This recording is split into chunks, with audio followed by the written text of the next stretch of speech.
Osama ইবনু জায়েদ রাদিয়াল্লাহু আনহু হতে বর্ণিত, তিনি বলেছেন, নবী সাল্লাল্লাহু ইসলামের কোনো এক কন্যার এক ছেলের মৃত্যু উপস্থিত হলো। তার কন্যা নবী সাল্লাল্লাহু ইসলামকে যাওয়ার জন্য একজন লোক পাঠালেন। উত্তরে নবী সাল্লাল্লাহু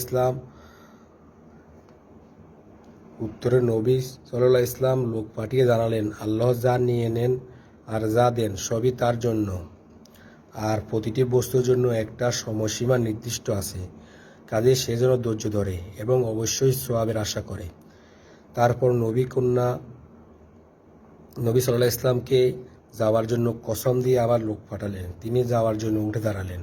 বর্ণনাকারী ওসামা ইবনু জায়েদ রাদিয়াল্লাহু আনহু বলেন, আমি, মুয়াজ ইবনু জাবাল, উবাই ইবনু কাব, উবাদা ইবনু সামিত ও তার সঙ্গে যাওয়ার জন্য উঠে দাঁড়ালাম। আমরা সেখানে গিয়ে প্রবেশ করলে তখন তার শিশুটিকে রাসূলুল্লাহ সাল্লাল্লাহু আলাইহি ওয়াসাল্লামের কাছে দিলেন।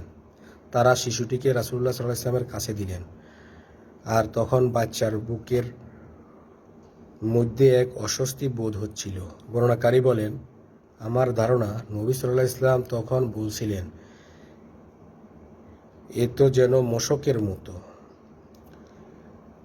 এরপর রাসূলুল্লাহ সাল্লাল্লাহু আলাইহি ওয়াসাল্লাম কাঁদলেন। তা দেখে সাদ ইবনু উবাদা রাদিয়াল্লাহু আনহু বললেন, আপনি কাঁদছেন?